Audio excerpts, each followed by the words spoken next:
अस्सलाम वालेकुम नाज़रीन, टू द पॉइंट के साथ मैं हूं मंसूर अली खान। प्रोग्राम में आपको खुशामदीद कहेंगे। नाज़रीन, हारे हुए लश्कर के सरबरा और मांगे तांगे के लश्कर के सरबरा में फर्क होता है। नाकामियों से भरे पीडीएम इजलास के बाद मौलाना फजलुर रहमान ऐसे ही लश्कर के सरबरा नजर आए। सिर्फ हार ही मुकद्दर ठहरती तो शायद फिर भी बचत का सामान हो जाता, मगर पीडीएम नामी ये लश्कर हरीफ से मुकाबले के बजाय एक दूजे से ही गुत्थम गुत्ता हो गया।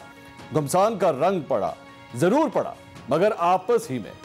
या यूं कहिए कि सियासत के इस खेल में पीडीएम ने खुद अपने ही खिलाफ गोल दाग दिए, और वो भी कुछ इस अदा से कि कम से कम मुश्तरका एजेंडे की हामिल मंजिल लॉन्ग मार्च ही का डब्बा गोल कर दिया गया। रही बात इस्तीफों की, तो इस्तीफों पर इत्तेफाक की राय होना था और ना ही हुआ, और होता भी क्यों। ये बात पहले ही दिन से रोज़े रोशन की तरह आया थी कि पीपल्स पार्टी किसी तौर इस्तीफे नहीं देगी।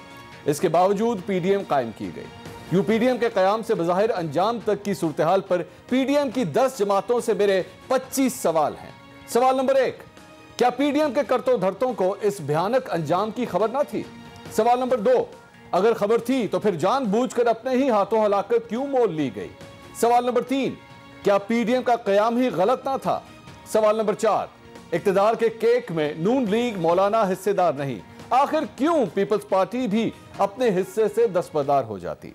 सवाल नंबर 5, पीपल्स पार्टी एक सियासी हरीफ जमात पीटीआई को चलता करके नून लीग को अपने हाथों से विफाक और पंजाब के मसनद इक्तिदार पर बराजमान क्यों करती?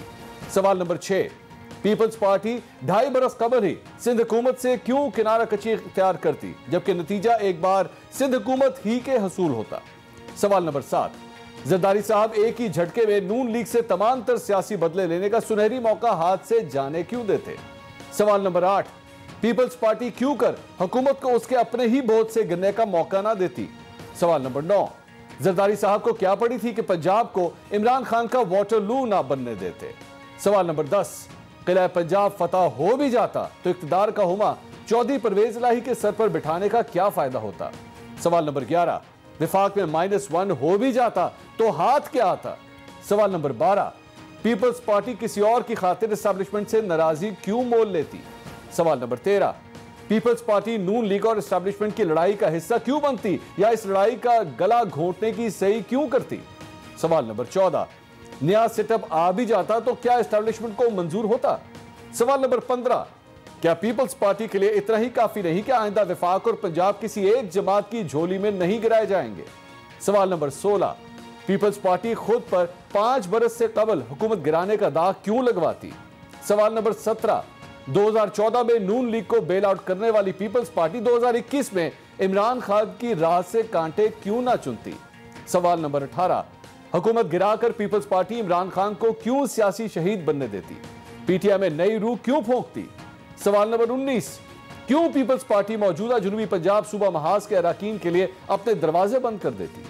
सवाल नंबर 20, क्या पीपल्स पार्टी को पंजाब में कदम जमाने के लिए मजीद 2.5 बरस नहीं मिल गए? सवाल नंबर 21, पीपल्स पार्टी को तो छोड़िए, क्या तमाम की तमाम नून लीग इस्तीफे देने पर राजी है? सवाल नंबर 22, क्या इस्तीफों के ऐलान पर नून लीग में छुपी शीन लीग यकदम अया ना हो जाती? सवाल नंबर 23, क्या जरदारी साहब ने पीडीएम की कुर्बानी देकर नून लीग को बचा नहीं लिया? सवाल नंबर 24, क्या पीपल्स पार्टी एक बार फिर खुद को नून लीग का असल हरीफ साबित करने में कामयाब नहीं हो गई? सवाल नंबर 25, क्या बस हतमी नतीजा यही है कि मौलाना की ना खेलने और ना खेलने देने की ख्वाहिश पूरी ना हो सकी? इन तमाम सवालों के जवाब ढूंढने की कोशिश करते हैं। अपने पैनलिस्ट का इंट्रोडक्शन कराता हूं। पाकिस्तान तहरीक इंसाफ से फारूक हबीब साहब हमारे साथ मौजूद हैं। मुस्लिम लीग नून से अताउल्लाह तारड़ साहब हमें ज्वाइन कर रहे हैं। पाकिस्तान पीपल्स पार्टी से नाज बलोच साहिबा हमारे साथ मौजूद हैं, और जमीयत उलमा इस्लाम पाकिस्तान से नईमा किश्वर साहिबा आज हमारे साथ मौजूद हैं। अपने तमाम पैनलिस्ट का शुक्रिया अदा करूंगा, उन्होंने हमें प्रोग्राम में टाइम दिया। लेकिन सबसे पहले एक बहुत बड़ा तजाद जो सामने आया है, मौलाना फजलुर रहमान ने आज ये बात कही कि ये मामला जो है इस्तीफों का, ये हमने कोई एटम बम की तरह नहीं रखा था, ये हमेशा ऑप्शन जो है ये मौजूद था। लेकिन बिलावल भुट्टो जरदारी इस मामले में हमेशा ये कहते आए हैं कि हमने ये आखिरी ऑप्शन के तौर पे रखा हुआ है। मेरे ख्याल में सबसे पहले इसी पे मुस्लिम लीग नून से ही बात कर लेते हैं। तारड़ साहब, ये मामला क्या है? क्या ये इस्तीफे एटम बम थे या ये सिर्फ फुलझड़ियां थी जो इस्तेमाल करनी थी?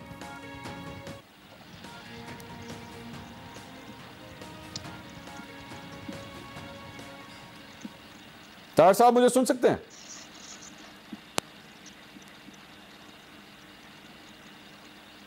अताउल्लाह तार साहब, आपको मेरी आवाज आ रही है जी? चलो तार साहब से दोबारा राब्ता करते हैं। नाज बलोच साहब, सेम क्वेश्चन, ये आखिरी ऑप्शन था जी या इसको पहले ही इस्तेमाल करना था? बिस्मिल्लाहिर्रहमानिर्रहीम।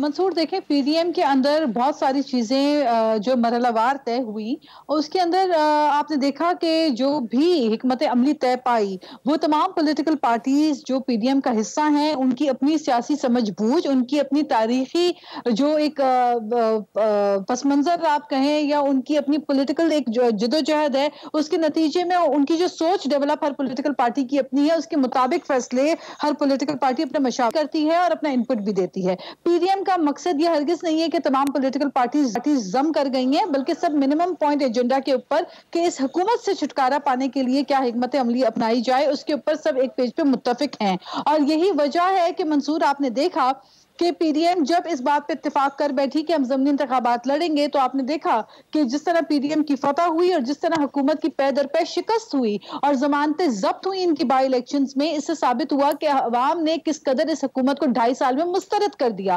फिर उसके बाद सेनेट के इंतखाबात जब हुए, उसमें यूसुफ रजा गिलानी साहब की जो फतह थी और खुद हुकूमत में बैठे हुए तमाम जो उनके इत्तेहादियों की नाराजगी खुल के सामने आ गई और जिस तरह यूसुफ रजा गिलानी साहब कामयाब हुए, वो भी पीडीएम की फतह रही। फिर उसके बाद आप सेनेट के चेयरमैन के इंतखाबात देखें तो वहां पे भी चेयरमैन सेनेट के लिए गिलानी साहब के 7 वोटों को नहीं, मेरा नाज बलोच साहब, मेरा टाइम बहुत कम है, मुझे सिर्फ स्पेसिफिकली बता दीजिए क्या इस्तीफों के हवाले से आपस में गुफ्तगू हो चुकी थी या नहीं हुई थी? क्या ये मौजूद था? ये इसमें लास्ट ऑप्शन के तौर पर तो इस्तेमाल नहीं होना था इसे? देखिए, इस्तीफों का ऑप्शन जो है इसके अंदर मुख्तलिफ पॉलिटिकल पार्टीज का, पीएमएलएन का और दीगर जमातों का अपनी एक राय थी कि इस्तीफों को जो है वो प्रायोरिटी के ऊपर देखा जाए, लेकिन पाकिस्तान पीपल्स पार्टी ने पहले भी अपनी सीसी में मुशावरत की और पीपल्स पार्टी चूंकि अपना तजुर्बा रखती है कि 1985 में जब हमने बॉयकॉट किया इलेक्शंस का, उसका नतीजा हमने देखा कि वो उसका नतीजा अच्छा नहीं निकला, जिसकी वजह से हमने खुद हमेशा रिग्रेट किया अपने इस फैसले को और हमारी पार्टी क़यादत ने इस चीज से खुद बार बार रिपीटेडली हमें कहा कि इससे हमने सीखा है कि कभी भी वैक्यूम खाली नहीं छोड़ना चाहिए। फिर अगर नाज बलोच साहब ये बात थी तो 20 सितंबर को ये जो एक्शन प्लान बनाया गया था पीडीएम की जानिब से, इसका आखिरी शिक के अंदर ये क्यों लिखा गया था कि अदम एतमाद की तहरीक और मुनासिब वक्त पर असेंबलियों से इज्तिमाई इस्तीफों का ऑप्शन शामिल है? तो फिर ये ऑप्शन शामिल ही नहीं करना था। मैं आपको नहीं मंसूर मैं आपको बता दूं, 2008 में जब पीएमएलएन इलेक्शन से बॉयकॉट करना चाहती थी तब भी पीपल्स पार्टी ने कहा कि नहीं, ये वैक्यूम नहीं आप क्रिएट करें, और उसके बाद जब पीटीआई रेजिग्नेशन दे रही थी 2014 में, तब भी पीपल्स पार्टी ने रेजिग्नेशन की उस वक्त भी मुखालफत की थी। तो हमारा एक अपना एक प्रिंसिपल स्टैंडिंग हमारी पार्टी की रही है हमेशा से। और मैं आपको ये भी बता दूं कि जब तमाम ऑप्शंस आप एक्सरसाइज करके एग्जॉस्ट करते हैं तो लम्हा ब लम्हा जो है उसकी अगली पेशरफ्त के मुताबिक मीटिंग्स होती है और लाएमल तय होता है। लिहाजा पाकिस्तान पीपल्स पार्टी का जो एक मौक़िफ़ रहा है शुरू में कि लॉन्ग मार्च और इस किस्म की तहरीक हो, एहतजाज हो, ये तमाम वो चीजें हैं जिनको हम एक्सरसाइज करके इसका एक ऐसा हल निकालें जिससे इस हुकूमत से हमें छुटकारा मिले। ठीक है, अच्छा अताउल्लाह तारड़ साहब, ये सारी गुफ्तगू आपने सुनी है। नाज बलोच साहिबा ने कहा है कि जी हमें एक्सपीरियंस था, इस्तीफे नहीं होने चाहिए, तो फिर आप लोगों के लिए समझना क्यों मुश्किल था? आप लोग तो सब कुछ ठीक चल रहा था, बहुत अच्छा सब कुछ चल रहा था, फिर समझ क्यों नहीं आई आप लोगों को? बहुत शुक्रिया मंसूर साहब। देखिए, पहली बात तो ये है कि पीपल्स पार्टी की क़यादत की तरफ से जो पब्लिकली भी ऐलानात किए गए, और आपको याद होगा कि एक ऐसा टाइम आया था कि पीपल्स पार्टी के सिंध असेंबली के मेंबरान ने, जिसमें इनकी सीनियर रुकन शैला रजा साहिबा भी शामिल हैं, उन्होंने अपने इस्तीफे क़यादत को जमा करा दिए थे। और बिलावल साहब की भी एक पब्लिक स्टेटमेंट ऑन रिकॉर्ड है जिसमें वो ये फरमाते हैं कि मैं वक्त आने पे सिंध हुकूमत की कुर्बानी देना पड़ी तो मैं दे दूंगा। तो देखिए, जब चीजें ऐसे चल रही हों और आपकी पब्लिक स्टेटमेंट्स की आ रही हों तो मेरा ख्याल है किसी के लिए भी ये मुश्किल होगा ये अखज़ करना कि कोई इस्तीफे देने के मूड में है या नहीं है। मगर एक बात मैं जरूर समझता हूँ बतौर एक पॉलिटिकल वर्कर के और पॉलिटिकल साइंस के एक स्टूडेंट के, कि देखिए इसमें से 2-3 चीजें निकलेंगी। नंबर 1 ये कि मुझे ये भी लगता है कि कहीं ना कहीं हो सकता है कि इस मूव से इमरान खान साहब को भी आने वाले वक्त में खतरा हो, जिस तरह की एक हवा चल रही है। नंबर 1 जी। नंबर 2, ये वो इमरान खान नहीं है जो 2018 में इलेक्शन के बाद आया था। ये थका हुआ, हारा हुआ, हाफता हुआ, जिसको सांस चढ़ा है, ये वो खिलाड़ी है। क्योंकि मंसूर साहब, ये बात किसी से ढकी छुपी नहीं है है कि जब गिलानी साहब का इलेक्शन हुआ था, जो हम वो लोग बाइट लड़ने को तैयार हैं, बहुत सारे लोग उसमें से वो पार्टी छोड़ना भी चाहते हैं। एक का ताल्लुक फारूक हबीब साहब के अपने डिस्ट्रिक्ट से है। हैविंग सेड दैट, जब वोट ऑफ कॉन्फिडेंस की बारी आई तो जिस तरीके से प्रेशर डाला गया, आखिरी हद तक जो बंदा जाता है वो तक यहां किया गया। मगर वो 16 लोग अब क्या कहते हैं मैं आपको बता देता हूं। वो 16 लोग बजट का इंतजार कर रहे हैं। जैसे ही बजट आना है, हाँ जी, वो उन्होंने बड़ा क्लियर कहा। उन्होंने कहा जी हम तैयार हैं। और ये मैं देखें, ये कोई क्या सराई नहीं है, ये कोई मैं आपको कोई अफसाना नहीं सुना रहा। मेरी जिन 4 लोगों से मुलाकात हुई उन 16 में से, उन्होंने मुझे क्या कहा, ये मैं वो हकीकत बयान कर रहा हूं कि जी हमें बजट तक मोहलत दीजिए, हम इनके साथ नहीं चलना चाहते, हम चल नहीं सकते, मगर हमें बजट तक मोहलत दें। बजट तक हम जो है वो अपना माइंड मेकअप करके तो हम बाकायदा इस्तीफों का ऐलान करेंगे। तो एक इस्तीफा वो भी है जो आना है, क्योंकि वोट ऑफ कॉन्फिडेंस जिस तरीके से लिया गया, मैं नहीं समझता कि वो कोई आसानी से लिया गया। बजट बजट क्यों, खास तौर पे बजट क्यों? देखिए, मेंबरान की 100 मजबूरियां होती हैं, उनके 100 डेवलपमेंट के काम होते हैं। वो ऑब्वियसली जो आएगा वो अपने अगले साल के काम निकलवा। एक मिनट मुझे याद आ गया, ये इस वजह से तो नहीं है कि इमरान खान साहब का वो जो एक आया था कि जी इन्होंने वादा किया हुआ अगले बजट में कि हम 50-50 करोड़ देंगे, ये वाला चक्कर तो नहीं है कि अगर तो 50 करोड़ मिल गए तो ठीक है, ना मिले तो साड़ा इस्तीफा ले लो? ये वही बात है। और देखिए, ये 16 लोगों का दूसरी तरफ चले जाना सिटिंग हुकूमत के खिलाफ, ये बहुत बड़ी बात है, इसको लाइटली ना लिया जाए। और देखिए, वोट ऑफ कॉन्फिडेंस, मैं दोबारा कहता हूं कि वोट ऑफ कॉन्फिडेंस जिस तरीके से लिया गया, इससे बेहतर था ना लेते। ये क्या वोट ऑफ कॉन्फिडेंस था कि चले मैं आता हूं, मैं उस पे आता हूं सर, मैं उस पे आता हूं, मैं उस पे आता हूं। नईमा किश्वर साहिबा, ये सारी आपने गुफ्तगू सुनी। मैं मौलाना फजलुर रहमान साहब के हवाले से, मैं आज उन्होंने चूंकि गुफ्तगू की है और ये जो इस्तीफों को एटम बम का तस्वुर कहां और किस तरह दिया गया, जरा सुनिएगा बिलावल भुट्टो साहब और मौलाना फजलुर रहमान साहब की बात में क्या तजाद है, सुनिएगा जरा गौर से। हमारे यहाँ मजालिस की जो अंदर की कहानी होती है, जो असल में राज होती है, जिसको अफशा करना बददियानती है, मजलिस के साथ खयानत है, वो ज़रूर हुआ। फिर भी पीपल्स पार्टी को मोहलत दी गई चंद दिन की। अब ये आपने गुफ्तगू सुनी मौलाना फजलुर रहमान साहब की। बिलावल भुट्टो जरदारी से कहते थे कि जनाब ये हमारी आखिरी ऑप्शन है। तो नईमा किश्वर साहिबा, ये तजादात जब इतने मौजूद हो तो फिर पीडीएम के रहने का फायदा क्या था? आप लोग तो इतनी छोटी सी चीज के ऊपर भी इकट्ठे नहीं थे। बिस्मिल्लाह, शुक्रिया मंसूर साहब। देखिए मंसूर साहब, ये पीडीएम का जो ये अभी जो आखिर जो शुरुआत हुई थी, तो वो पीपल्स पार्टी के बिलावल हाउस में हुई थी। आपको याद होगा, इसका जो इजलास बुलाया गया था उनकी ख्वाहिश पे बुलाया गया था और फिर उसमें ही मौलाना साहब को उसका सरबराह मुकर्रर किया गया था। फिर ये जब जो आपके पास वो करारदाद या जो वो है मादा है, वो भी आपके पास है कि उसमें लिखा हुआ है कि इस्तीफों का ऑप्शन इस्तेमाल होगा। फिर उसमें ये भी था कि 30 दिसंबर तक हमने इस्तीफा अपनी क़यादत को जमा करना है, जो हम तमाम मेंबरान जमा कर चुके हैं। और इससे बिलावल साहब का बयान भी है कि मेरे तमाम मेंबरान मुझे अपने इस्तीफा जमा कर चुके हैं। और अब इसको कब हैंड ओवर करना है, ये हमने सीएसी में ये पीडीएम में डिसाइड करना है। तो अब जब अगर आप उसको आखिरी ऑप्शन के तौर पे भी ले, तो अगर हमने 26 मार्च को ऐलान किया है कि हमने मार्च करना है, तो फिर मार्च के बाद क्या करना है, आगे का अमल क्या होगा? आगे फिर हमने कुछ जलसा करना है, तकरीरें करके वापस जाना है, या धरना देना है, या धरने के बाद हमने इस्तीफे देने हैं? जाहिर है कल ये चीजें डिसाइड होनी थी, लेकिन उस पर वो नहीं हो सका। ये इन लोगों ने फिर टाइम मांगा कि नहीं, हमने अपने सीएसी में जाना है, उधर से हमने परमिशन लेनी है, तो इनको टाइम दिया गया है। पीडीएम का मकसद, तो आपने जो 25 सवाल शुरू में रखे, मेरे ख्याल में उसका एक ही जवाब है कि ये है पाकिस्तान डेमोक्रेटिक मूवमेंट है और ये जमहूरियत के लिए जद्दोजहद है। अगर हमने यही आपके 25 सवालों के जवाब देने हैं तो फिर इसकी कोई जरूरत नहीं है। ये तो जमहूरियत के लिए जद्दोजहद है। कुछ लोग आएंगे, कुछ लोग जाएंगे, ये तो एक तहरीक है, ये कोई एक दिन का काम नहीं है, एक वो लम्हे का काम नहीं है, ये तो सालों से चलेगा। और ये एक जमात भी उसमें नहीं है। आप देख रहे हैं कि इसमें 10 जमातें शामिल है और जमहूरी तरीके से फैसले होते हैं। जमहूरियत में जो मेजॉरिटी के फैसले होते हैं वही होते हैं। तो 9 जमातें इस वक्त मुत्तफिक थे कि हमें 26 मार्च को जब मार्च होगा तो उसमें फिर हमने उस ऑप्शन के तौर पे वो इस्तीफे देने हैं, अगर सारे नहीं कम से कम कौमी असम्बली से देने हैं, लेकिन उस पे पीपल्स पार्टी मुत्तफिक ना हुई, इसलिए उसको ये टाइम दिया गया है कि ठीक है आप दोबारा अपने उससे करें। और उसके लिए फिर मेरे ख्याल में जो फैसला हुआ कि फिर मार्च की जरूरत ही नहीं है जब तक ये फैसला नहीं हो जाता कि हमने इस्तीफे देने हैं कि नहीं। ये पीडीएम सिर्फ एक सेनेट की नशिस्त के लिए नहीं बनी थी कि हमने एक सेनेट की नशिस्त हासिल करनी है, ये इसका एक बहुत अहम रोल है कि हमने अपने मुल्क में जमहूरियत को बहाल करना है।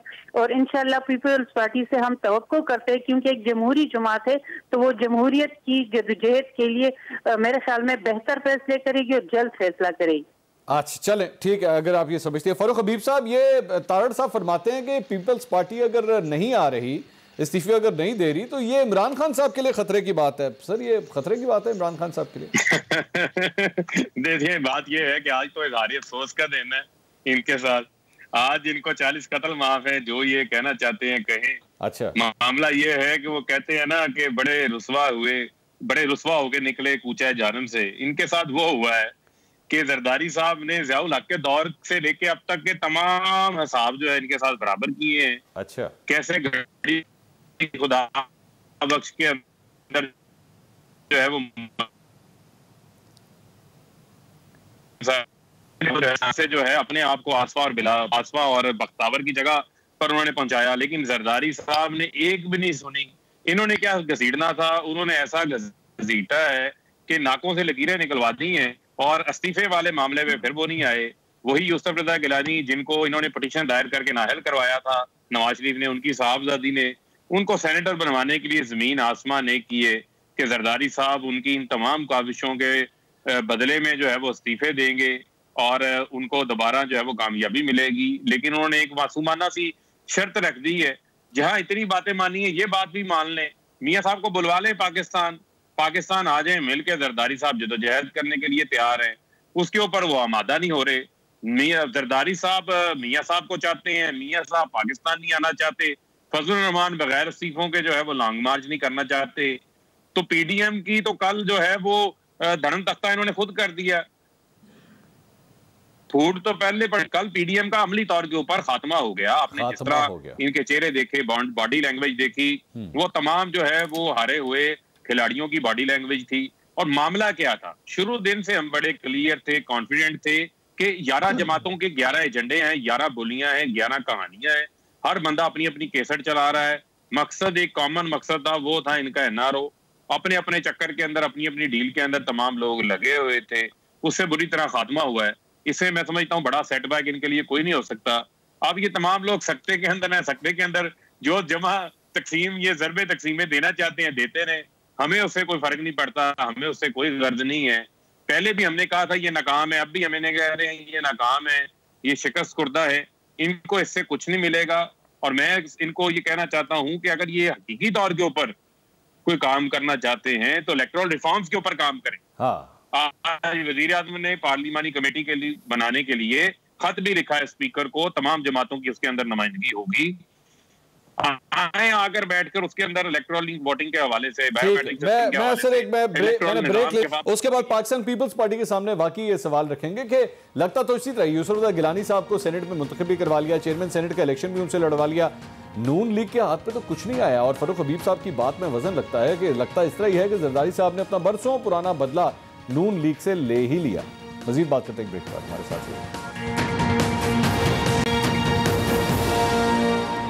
नाज़रीन, welcome back after the break से पहले फारूक हबीब साहब ने एक बड़ी जबरदस्त बात की। उन्होंने कहा कि लगता इस तरह है कि आसिफ अली जरदारी साहब ने अपने सारे बदले पूरे कर लिए हैं नून लीग से। बात में वजन है। नाज बलोच साहबा, हकीकत तो वैसे यही लगती है कि पाकिस्तान पीपल्स पार्टी सब कुछ समेट के बैठ गई। एहतजाज के हवाले से भी उन्होंने कहा इस्तीफे हमने कोई नहीं देने, सिंध हुकूमत हमने छोड़नी कोई नहीं। यूसुफ रजा गिलानी को सेनेट में इलेक्ट भी करवा लिया, चेयरमैन सेनेट के इलेक्शन में भी खड़ा करवा लिया। नून लीग के हाथ और मौलाना फजलुर रहमान साहब के हाथ में तो कुछ भी नहीं आया इस सारे मामले में। देखिए मंसूर, ये हुकूमत की जो खुशफहमी है, इससे इनको बाहर निकलना चाहिए, क्योंकि इस वक्त जो इन्होंने 2.5 साल में पूरी ऑपोजिशन को नैब के हाथों जो है वो हिरासा करके, और जो नैब को एज ए टूल इस्तेमाल इस हुकूमत ने किया, अब वो वक्त गुजर चुका है। अब अवाम जो इनसे एहतसाब इनका कर रही है, और इनको खुद एहतसाबी अपनी करनी चाहिए कि 2.5 सालों में इन्होंने जो अवाम के ऊपर माशी जो एक बोझ डाल दिया है, उससे अवाम अब अवाम की जो है ना बस हो गई है। अब अवाम सड़कों पे निकल रही है और अवाम खुद एहतजाज कर रही है। जहां तक पीडीएम की आपने बात कही है, नहीं, आप बजाय इसके कि आप बैठ के तनकीद करें जरदारी साहब और पीएमएलएन के पीडीएम के अंदर की होने वाली बातों के ऊपर, मेरा ख्याल है कि अपने थोड़े कारकर्दगी के ऊपर गौर करें, जहां पे तेल की कीमत, पेट्रोल की कीमत, आटे की कीमत, चीनी की कीमत, बिजली की कीमत। आप लोगों के पास अब क्या कोई मैंडेट रह गया है कि आप लोग उनके ऊपर इस बात की तनकीद करें कि महंगाई कितनी है या आम आदमी कितना पैसा?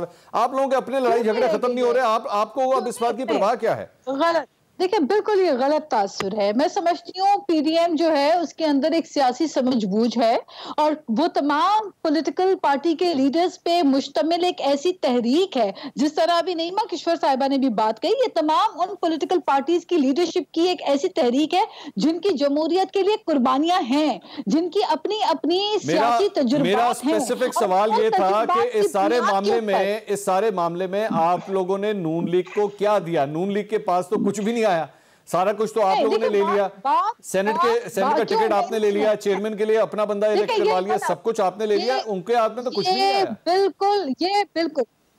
ये बिल्कुल गलत तासुर है, क्योंकि बात यहाँ पे नून लीग के हासिल वसूल की या पीपल्स पार्टी के हासिल वसूल की नहीं है। यहाँ पे जो तहरीक है ये हुकूमत को भी एक हुकूमत को उसका चेहरा दिखाने की बात थी, और वो आपने देख लिया कि ज़मनी इंतखाबात में पीडीएम की फतह हुई और हुकूमत को पता चल गया कि हुकूमत आ गया आपका जवाब। तारड़ साहब आ गया आपका, ठीक है नाज बलोच साहब आ गया आपका जवाब आ गया, गॉट योर पॉइंट। इतने ही कामयाब होते, अगर ये हुकूमत इतनी कामयाब होती और अवाम में इनकी पजीराई होती, तो क्यों इनको नौशरा से? ठीक है तारड़ साहब आप मुझे तारड़ साहब से एक मिनट जरा बात करने दे। तारड़ साहब, डू यू एग्री वाकई नून लीग के हाथ में कुछ नहीं आया, या आप लोग खुश हैं? हमें जितना मिला हम बिल्कुल ठीक है, हमें कोई कंप्लेन नहीं है।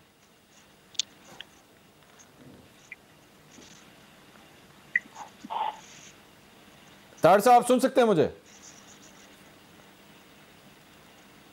जी तारड़ साहब आप मुझे सुन सकते हैं?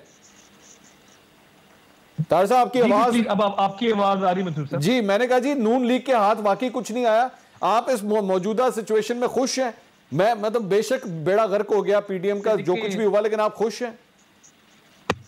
देखिए मंसूर साहब, अगर ये तो हुसूले इक्तदार की जंग होती तो हम पंजाब में कब का समझौता कर चुके होते, मुदार को हटा चुके होते, और कहने वाले ये भी कहते हैं कि जब ऐन से उस्मान जाएगा तो ऐन से इमरान भी जाएगा। आप पंजाब के हालात देख लेना कि यहाँ पे कूड़े के ढेर लगे हैं, गवर्नेंस तबाह हो चुकी है, सिर्फ एक सुपरस्टिशन के पीछे एक नाअहल शख्स को जो कभी सिर्फ तहसील नाज़िर जिंदगी में रहा था उसको मुसल्लत किया गया है, तो उसको हटाने का तो चांस हमारे पास था। जरदारी साहब ने आज से चंद माह पहले ये ऑफर रखी थी कि जी मिल के पंजाब में इन हाउस चेंज ले आए, मगर हम 165 वोटों वाली जमात किसी कम वोटों वाली जमात के वजीर आला को क्यों लेके आए? और दूसरी बात यह है कि अगर ये हुज़ूर इक़्तिदार के लिए होता तो हमारे पास तो बड़ी इजी ऑप्शन मौजूद थी। देखिए बात यह है कि ये उसूलों की जंग है, हमारा उसूलों पे कोई समझौता नहीं है, मुश्किल कठिन रास्ते आएंगे। हमारी आधी क़यादत आप देख लेना, शहबाज शरीफ साहब दूसरी दफा जेल में है, ख्वाजा आसिफ साहब इस वक्त जेल में है, हमजा शहबाज शरीफ की 20 माह बाद जो है, तो तारड़ साहब एक जुमला कह देना, एक फरूक हबीब साहब के जवाब देने के लिए एक जुमला कह देंगे। मैं आपको बताता हूं, आप ये जुमला कहते फरूक हबीब, आप कहें हम खुश हैं, हमारे साथ जो कुछ भी है हम फिर भी खुश हैं, आप ये कह दें। क्या हुआ है मंसूर, क्या हुआ है? ये तो पीडीएम तारड़ साहब को कहने देना, मैं तो तारड़ साहब को कह रहा हूं। आपकी जो खुशफहमी है, देखिए बात ये है कि पीडीएम एक, मैं आपको बार बार कह रही हूँ कि पीडीएम के अंदर मुख्तलिफ सियासी जमातें अपने तजुर्बात की बुनियाद पे अपना इनपुट देती हैं। मैं तो कुछ नहीं कह रहा, मैं तो सिर्फ ये कह रहा हूँ कि मुस्लिम लीग नून ये कह दे हम खुश हैं, हम खुश हैं, हमें कोई मसला नहीं है, कुछ भी नहीं हुआ। हाँ बिल्कुल।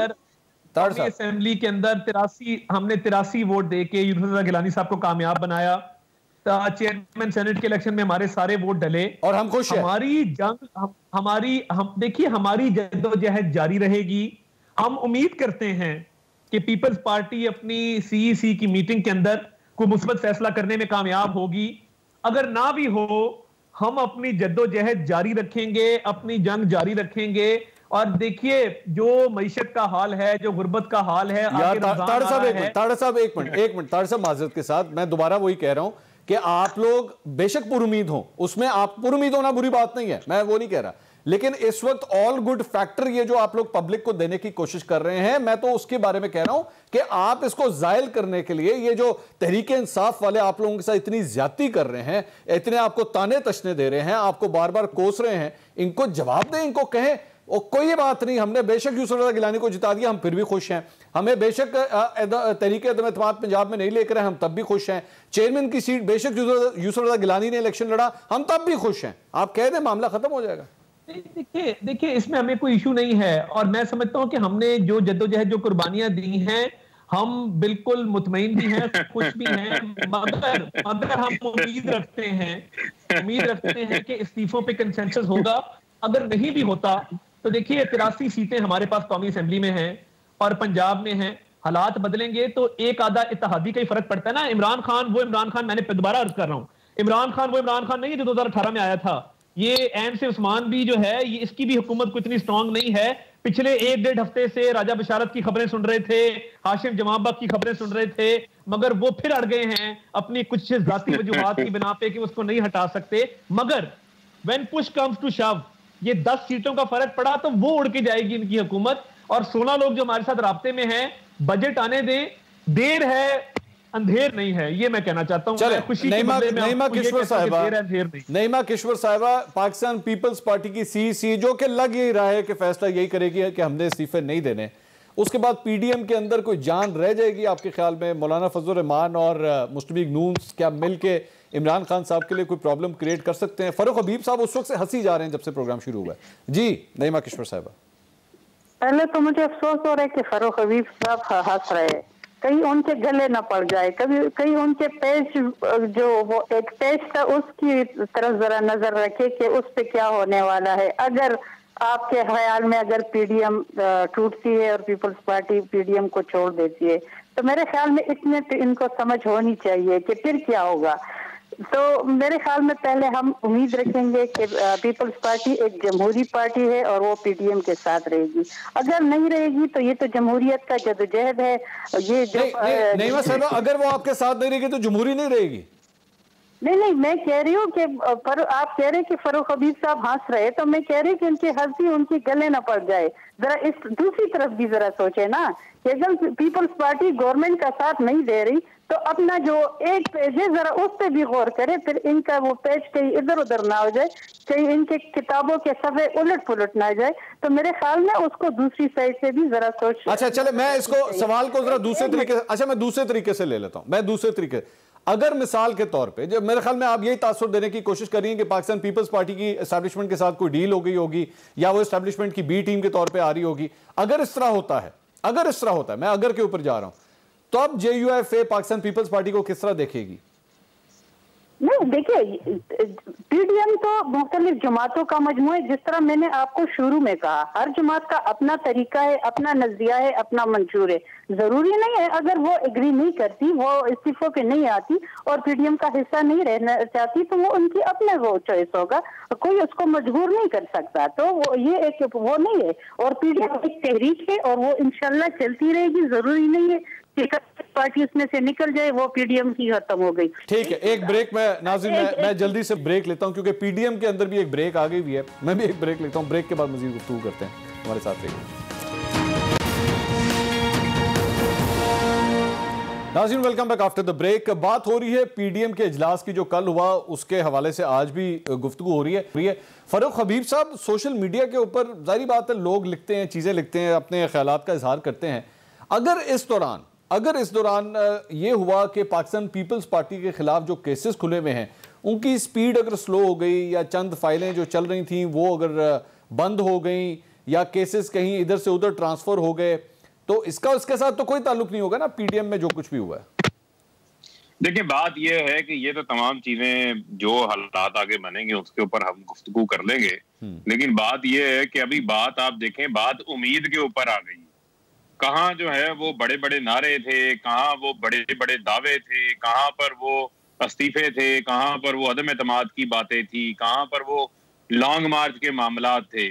आप देखें ना कि अब वो मुझे वो वाकया भी याद आ रहा है कि जंग दोइम के दौरान जो है वो मलका बरतानिया को जरूरत पड़ गई किसी एक खास जंग करने वाली कौम के हवाले से, तो उन्होंने उनको बुलाया, तो वहां पर बैठकर एक बुजुर्ग बैठे थे, उन्होंने कहा कि अगर बात अब हमारे ऊपर आ गई है, कल मलका बरतानिया को कहें सुलह करने। अब अगर बात जो है वो पीपल्स पार्टी की उम्मीद के ऊपर ही आ गई है तो इनको कहें ना ही समझें। वो अपना ऐलान कर चुके हैं, अपना फैसला दे चुके हैं, उनकी तरफ से अब चाहे वो सीईसी हो चाहे जो हो, ना 9 मन तेल होगा, ना राधा नाचेगी, ना मियां नवाज शरीफ वापस आएंगे। उन्होंने शर्त ही ऐसी रख दी है, क्योंकि मौलाना फजल रहमान ने भी शर्त रखी कि लॉन्ग मार्च उस सूरत होगा जब पीपल्स पार्टी तमाम जमातें इस्तीफे देंगी, तो जरदारी साहब ने भी उसके ऊपर शर्त रख दी। अब जो नाज काम करनी थी, अभी बैठ के को हुआ क्या है, तो वो उन्होंने पक्की शागिर्द बन गई है जरदारी साहब की, मार भी रही हैं और नून लीग को रोने भी नहीं दे रही, उनको जो है वो आंसू भी नहीं बहाने दे रही। ये पूछी जा रही है हुआ क्या ओ भाई, अभी भी कुछ होना बाकी रह गया है। हाँ। पीडीएम का जो हशर नशर हो गया है, उसके बाद जो कल फजल रहमान साहब जिस अंदाज से, कभी भी उन्होंने इतनी मुख्तसर प्रेस कॉन्फ्रेंस नहीं की, और यकीनन उसका वर्ल्ड बुक, अपना Guinness book of world record में उसका दर्ज होना चाहिए कि मुख्तसर प्रेस कॉन्फ्रेंस उन्होंने की है जिसमें उन्होंने कहा कि लॉन्ग मार्च मुलतवी हो गया। इतना मैंने अफसुर्दा फजल रहमान साहब को अपनी सीट हारने पे नहीं देखा, इतना अफसुर्दा उन्होंने मौलाना अब्दुल गफूर हैदरी को मैंने सेनेट का इलेक्शन हारते नहीं देखा, जितने अफसुर्दा वो हुए हैं कल। बड़ा दुख हुआ है मुझे। नाज बलोच साहब, ये फरूख हबीब साहब ने अच्छी मंजरकशी कर दी। अब वो आप सवाल जो कर रही थी हुआ क्या है, ये सबसे छोटी प्रेस कॉन्फ्रेंस होगी, ये हुआ है मुस्लिम लीग नून के साथ। मेरी नजर में जी मेरी नजर में जमहूरियत के ऊपर नजर रखने वाले जितने भी लोग हैं, उन सब की नजर में हुकूमत की पार्लियामेंट में जो शिकस्त हुई है, ये पीडीएम की बहुत बड़ी फतह है, जिसको मैं बार बार कह रही हूं, लेकिन मेरा भाई फरूख अभी समझने से कासिर है इस बात को, और इस बात का भी फरूख शायद भूल रहा है, क्योंकि फरूख जो है वो जब धरने में हुआ करते थे मेरे भाई, तो उस वक्त जब इस्तीफों की बात हुई थी और पीटीआई इस्तीफे देना चाहती थी, वो बात अलग है कि इस्तीफे भी दिए हुए थे, जमा कराए थे और तनख्वाहें भी ली जा रही थी। तो हमने तो ऐसा कोई काम अभी तक नहीं किया ना मेरे भाई। आप लोग तो वहां तक पहुंचे ही नहीं नाज बलोच साहिबा। नहीं, इन्होंने इस्तीफे भी जमा कराए थे और एक तरफ तनख्वाहें और बरात भी ली जा रही थी, और एक नाज बलोच साहिबा वो फिर भी आप लोगों से एक कदम तो आगे ही थे ना, तहरीक इंसाफ फिर भी कम से कम आप लोगों से तो एक कदम आगे थी ना, आप लोगों ने जमा करके अलमारी में बंद कर दिए।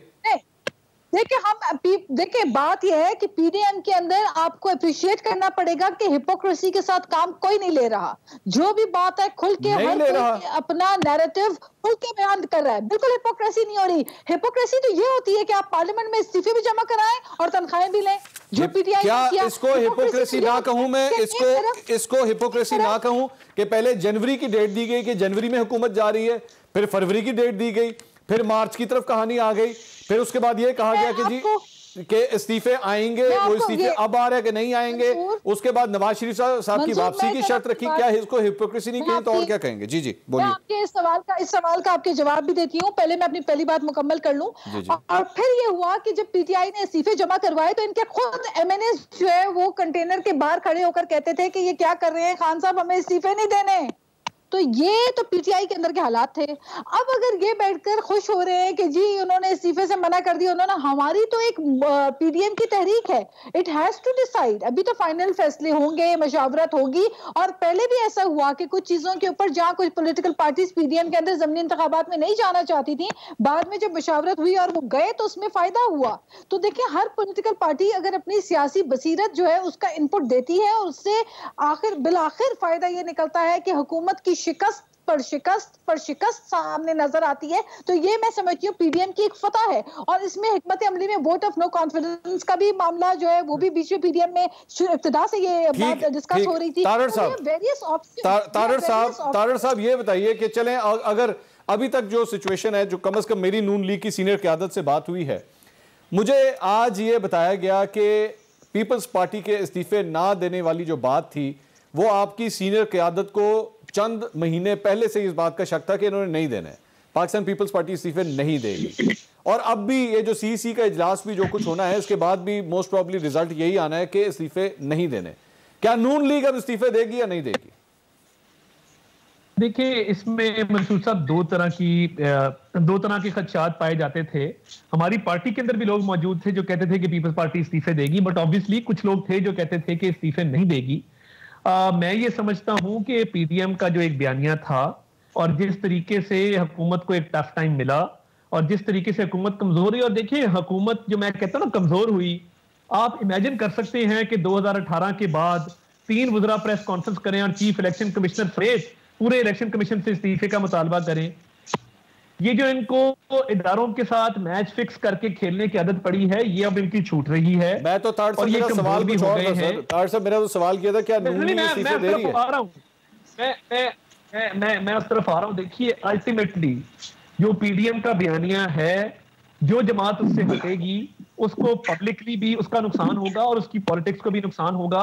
वो एक अलग बात है कि मामला किसी और तरफ निकल जाएं और इमरान खान साहब को ये जरदारी साहब की वजह से नुकसान हो जाए, वो एक अलग बात है, वो भी एक बात चल रही है। बट मैं समझता हूं कि अल्टीमेटली इस्तीफों की तरफ जाना पड़ेगा और हमें इस्तीफे देने पड़ेंगे। और ये अब देखने की बात है कि 83 नेशनल असेंबली की सीटें और 165 पंजाब की सीटें गवर्नमेंट बाय इलेक्शन कराना चाहे, क्या रियासत बाय इलेक्शन करवा पाएगी? क्या नून लीग क्या ताड़ साहब नून लीग आने वाले महीनों में इस्तीफे देगी? दोबारा मैं वही सवाल कर रहा हूं। नून लीग आने वाले महीनों में इस्तीफे जरूर देगी और मेरा इस पे जो मैंने आपको बात की है, जरा गौर फरमाइएगा कि 83 नेशनल असेंबली की सीटें और 165 प्रोविंशियल असेंबली की सीटें हुकूमत बाय इलेक्शन करवाना चाहे भी तो क्या रियासत बाय इलेक्शन करवा पाएगी या नहीं करवा पाएगी, ये सवाल है।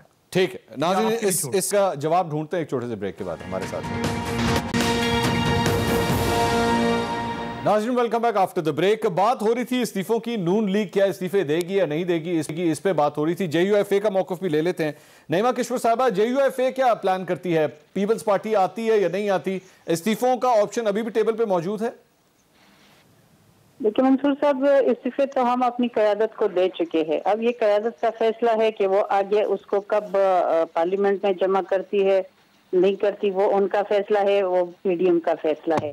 लेकिन हम मेंबरान उनको अपने क़यादत को अपने इस्तीफे दे चुके हैं। 30 दिसंबर हमारी लास्ट डेट, 30 दिसंबर से पहले वो हम उनको जमा करवा चुके हैं। हमारे एक मेंबर वो उसको जमा करवा चुके हैं। एक बात मैं बता दूं कि देखिए, ये अपोजिशन का काम होता है कि शोर मचाता है कि इदारों का ये इस्तीफा दे। ये लोग जाके इलेक्शन कमीशन जो आईनी इदारा है उसको कहते हैं कि मुस्तफी हो। इनका काम ये तो गवर्नमेंट में है, उनका आईन में तरीकाकार है हटाने का। लेकिन जब ये कहते हैं कि हमने इलेक्शन को फ्री एंड फेयर बनाना है, आज वज़ीर आज़म भी खत लिखते हैं, तो फिर सेनेट चेयरमैन क्या जब इलेक्शन हो रहा था वो तो टोटली इनके अंडर था, उसको फ्री एंड फेयर क्यों नहीं बनाया? उधर क्यों कैमरे लगाए? उधर से वोट क्यों चोरी हुए? तो मेरे ख्याल में ये सिर्फ बातें हैं और इनको कोई जरूरत नहीं है कि इस गवर्नमेंट को हटाने के लिए। ये अपनी गवर्नमेंट हटाने के लिए खुद काफी है। लेकिन पीडीएम का मकसद सिर्फ इमरान खान को हटाना नहीं है। पीडीएम का मकसद जमहूरियत को मुल्क में बहाल करना है, अवाम को जो मुश्किलात है उसका हल निकालना है, जो महंगाई, जो मईशत तबाह हुई है, जो हमारी फॉरेन पॉलिसी तबाह हुई है, उन सबको बहाल करना है। तो वो एक बहुत बड़ा मकसद है। सिर्फ ये एक इमरान खान तो एक बंदा है। कल अदम एतमाद, जिस तरह पीपल शुरू दिन से कह रहे कि अदम एतमाद लाते, अगर कल ये अदम एतमाद ले आए क्योंकि इनके अपने मेंबरान तैयार बैठे हैं कि हम खुल के आपके साथ वोट देने के लिए, तो मेरे ख्याल में वो तो इतनी बड़ी इशू नहीं है। वो तो खुद गिरने के लिए तैयार बैठा है और वो तो अपने ऊपर खुदकश बना बैठा है। तो मेरे ख्याल में पीडीएम का एक बहुत बड़ा मकसद है कि इस मुल्क में जो वोट की इज्जत है वो बहाल हो, जो लोग जिसको वोट करे उसकी हुकूमत है, सिलेक्टेड हुकूमत हमारे ऊपर। ठीक है फारूक हबीब साहब, इसी वजह से हम इस्तीफे देना चाह रहे हैं कि ये सिलेक्टेड लोग है, इनका खात्मा इसलिए जरूरी है कि अवाम की पसंद की, अवाम की चॉइस की हुकूमत नाफिज। अच्छा फारूक हबीब साहब, वैसे कल ये जो जरदारी साहब ने मुतालबा किया है कि नवाज शरीफ साहब वापस आए तो तब हम इस्तीफे दे सकते हैं, तो नवाज शरीफ साहब को वापस लाने का तो बेड़ा आप लोगों ने उठाया था, आप लोगों ने बड़ी तारीखें भी दी थी इस सिलसिले में कि नवाज शरीफ साहब को वापस लेकर आएंगे, लेकिन अब यहां पर तो एक शर्त नथी हो गई है कि अगर आप नवाज शरीफ साहब को वापस ले आए तो पीडीएम की तहरीक जो है वो पूरी तरह एक्टिव हो जाएगी। तो नवाज शरीफ साहब को वापस लाने के लिए जद्दोजहद अब जारी है या वो खत्म कर देंगे आप? वो वापस ही ना आए। देखे बात ये है, जो इस्तीफे है ना, वो इस्तीफे अब इनकी छेड़ बन गई है। अच्छा, आप उनको जो है ना तंग करें, इस्तीफों का नाम ले लेके बार बार जो है, क्यों आप जख्मों के ऊपर जो है वो नमक फेंक रहे हैं? मंसूर सर उन्होंने क्लेम किया था सर, ऐसी बातें हो जाती हैं। बड़े बड़े मुल्कों के अंदर ये छोटी छोटी बातें हो जाती हैं, बहुत बड़े बड़े काम इनसे हो गए। अब मामला ये है कि जो जरदारी साहब ने मुतालबा रखा है, तो उसके लिए मरियम साहब के लिए बड़ा आसान काम है, चाहे और अपने पापा देखें ना। उन्होंने दूसरा ऑप्शन अडॉप्ट कर लिया, वो कह रही है पापा वापस नहीं आएंगे तो पीडीएम फिर फारिग हो जाएगी। पीडीएम को तो नहीं वो चला सकती, उनके पास दो ही ऑप्शन है, पीडीएम को मजबूत करना है, पीडीएम की तहरीक को आगे लेके चलना है, मियां साहब वापस आ जाएं। और मियां साहब की अब तबीयत भी ठीक हो गई है, वहां पर डेली वो चहलकदमी भी करते हैं, अपने दफ्तर में भी आते हैं, अल्ताफ हुसैन की तरह बैठ के जो है वो वीडियो में वापस आ जाएं, वापस आके जरदारी साहब की मासूमाना ख्वाहिश जो है वो पूरी कर देने के लिए, जी मैंने ये फ्लाइट पकड़ी है, ये मैं वापस आ गया हूँ, ये मैं संजीदा हूँ, यहाँ पर आए पीडीएम की तहरीक को हम आगे बढ़ाते हैं, हम आगे इस्तीफे देते हैं। दूसरी बात यह है कि इस्तीफे लेने वाले इस्तीफे देने पे आए, फिर वहां से भी वापस हो गए। मरियम सफदर साहिबा के अपने सगे जो जेठ हैं, कैप्टन सफदर के भाई हैं, उन्होंने इस्तीफा गलती से व्हाट्सएप हो गया, जैसे भी हो गया, उसके बाद उन्होंने इस्तीफा नहीं जमा करवाया था। ये तो इनकी हालत है। जितने मुंतखब अराकीन हलकों से जीत के आते हैं, उनके फैसले जब गैर मुंतखब लोग करें, जब वो असम्बलियों से बाहर बैठे लोग करेंगे, तो वो उन फैसलों को नहीं मानेंगे। आप चेक कर लें, वो मुस्लिम लीग नवाज हो, पीपल्स पार्टी हो, जेयूआई हो, कोई भी इनका रुकन दिल से इस्तीफा नहीं देना चाहता। यही तो वजह है कि इन्होंने क़यादत को इस्तीफे पेश किए हैं, स्पीकर को इस्तीफे नहीं दिए। पता था स्पीकर को इस्तीफा जाता तो उसी वक्त मंजूर हो जाना था। इनको वैसे ही ज़िमनी इंतखाबात लड़ने का बहुत शौक है। ये कहते हैं पहले भी इन्होंने ना करके फिर इंतखाबात लड़ लिए थे, हमने ज़िमनी इंतखाबात करवा देने थे, उसमें इन्होंने फिर हिस्सा ले लेना था। देखो फारूक साहब यहाँ पे तो तारड़ साहब फरमा रहे थे कि 83 हमारी सीटें नेशनल असेंबली की और तकरीबन 150 से भी ज्यादा जो है वो पंजाब असेंबली में, तो ये इतने ज्यादा हलकों में आप लोगों को कोई प्रॉब्लम नहीं होगी ज़िमनी इंतखाबात कराने? नहीं, यही तो लम्हा फिक्रिया इनके लिए। और आज तारड़ साहब भी, आज कई शहबाज शरीफ और हमजा शहबाज बहुत खुश हो रहे होंगे कि अच्छा हुआ मरियम बीबी की जो हिकमत अमली है वो नाकाम हुई, क्योंकि 83 सीटों के साथ बड़ी पार्टी जिसका ऑपोजिशन लीडर है वो किसको सेनेटर मुंतखब करा रही है? यूसुफ रज़ा गिलानी को। वो चेयरमैन सेनेट किसको बनवा रही है? यूसुफ रज़ा गिलानी। तारड़ साहब जवाब देना चाहेंगे? तारड़ साहब, सेनेट के अंदर ऑपोजिशन लीडर को किसका होगा? जी तारड़ साहब, पीपल्स पार्टी में लड़ाई डाल रही है। जी तारड़ साहब, देखिए और तहरीक इंसाफ किसको चेयरमैन बना रही है, किसको डिप्टी चेयरमैन बना रही है? जी तारड़ साहब जवाब दीजिए। तारड़ साहब, मंसूर साहब, मैं एक मिनट नईमा साहब आ रहा हूं, तारड़ साहब को जवाब देने दीजिए। आप किस चेयरमैन और डिप्टी चेयरमैन बना रहे हैं? जरा मौका दीजिएगा प्लीज। जी तारड़ साहब बोले। मुझे इन्होंने पापा का जिक्र किया तो मुझे इमरान खान साहब के रूहानी पापा याद आ गए। तो अब ये देखते हैं ना कि इनके पापा कितनी देर इनके साथ रहते हैं और सियासत क्या रुख इख्तियार करती है, क्योंकि मुझे लगता है कि इनके पापा इतने इनसे खुश नहीं हैं। तो हमारे पापा की फिक्र ना करें, अपने पापा को मनाएं। इनके पापा अगर इनके साथ रहे तो ठीक है, तो हमारे पापा की फिक्र ना करें। जब उन्होंने आना होगा तो वो आ जाएंगे और वो अपना इलाज करने गए हैं, बट वो वापस आके आपका इंशाल्लाह इलाज करेंगे, तो उसमें हमें कोई शक व शुबा नहीं है। और देखिए हिकमत अमली की जहां तक बात है, मैं समझता हूं हमारी बहुत शुक्रिया तारिक फरूक हबीब साहब, नाज बलोच साहब और नईमा किश्वर साहबा। नाज़रीन प्रोग्राम से अब तक के लिए इतना ही। एक ब्रेक लेंगे, ब्रेक के बाद आप देख सकेंगे एक्सप्रेस हेडलाइंस। देखते रहिए एक्सप्रेस न्यूज।